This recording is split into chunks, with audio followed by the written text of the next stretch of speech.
name's Coleman. You know, obviously. My brother's an addict.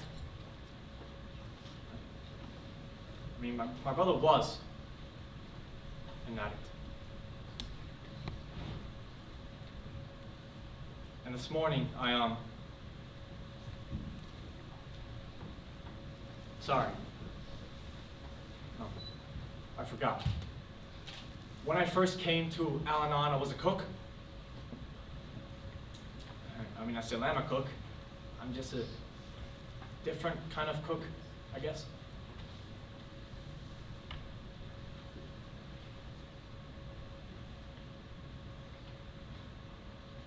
My brother and I would cook a lot together, especially when we were kids.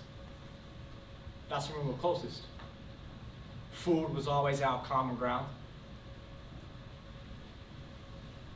We wanted to open a restaurant together. We had a name, we had a vibe, all of it.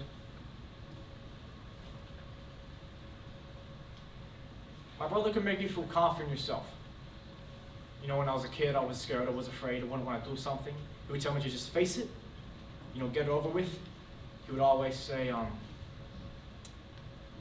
stupid. He would always say, let it rip.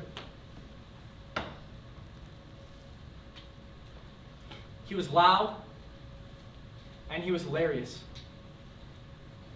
And he had this amazing ability. He could walk into a room and just take the temperature of it instantly. You know, he could almost just dial. And me, I'm not built like that man. I never had a lot of friends growing up. I started when I was a kid. I was scared to speak half the time, actually. But I got shitty grades because I couldn't pay attention in school. I didn't get into college. Never had any girlfriends. I don't think I'm funny.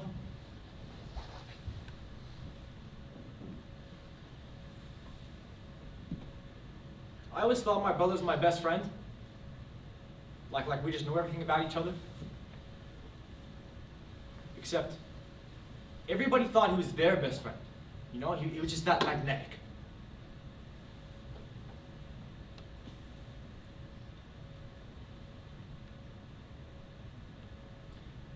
I didn't know my brother was using drugs.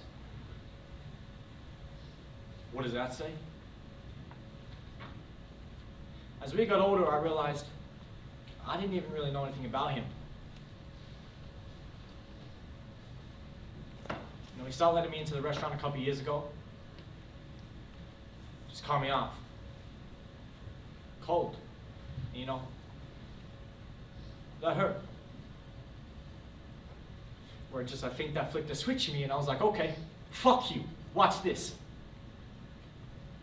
And because he had this connection to food, and he made me feel so lame and rejected and shitty and uncool, I made this big plan. I thought I was gonna go work in the best restaurants in the world.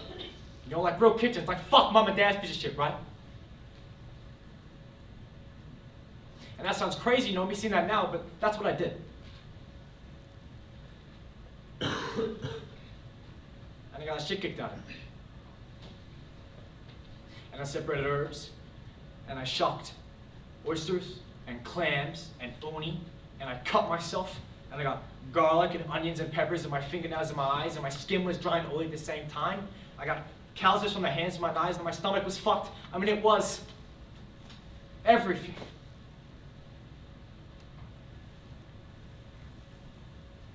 And a couple years later, this funny thing happened where I started to find this this station for myself. And I was fast. I wasn't afraid, and it was clear. I felt okay. I knew which vegetables went together, proteins, temperature, sauces, all that shit. And when someone new came into a restaurant to start, I would look at them like they were competition, like I'm gonna smoke that motherfucker. I felt like I could speak through the food, like I could communicate through creativity, and that kind of confidence, you know, that feeling that I was good at something that was so new, and that was so exciting, and I just wanted him to acknowledge and notice that, and fuck, I just wanted him to be like, good job! And the more he wouldn't respond, the more our relationship kind of strained. The deeper into this I went, and the better I got.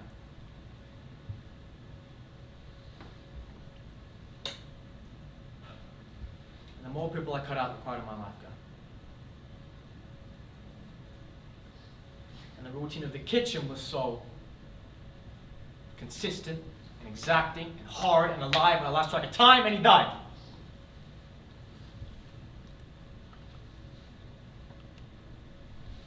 And he left me his restaurant. And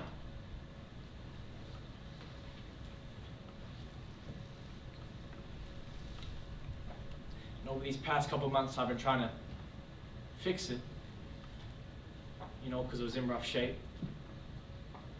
And I think me trying to fix it was really just me trying to fix whatever was happening with my brother.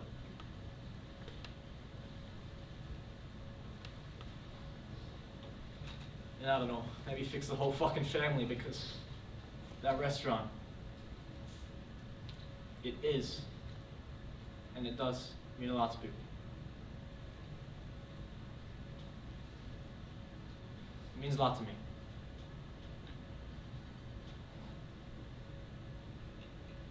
I just don't ever meant anything to him.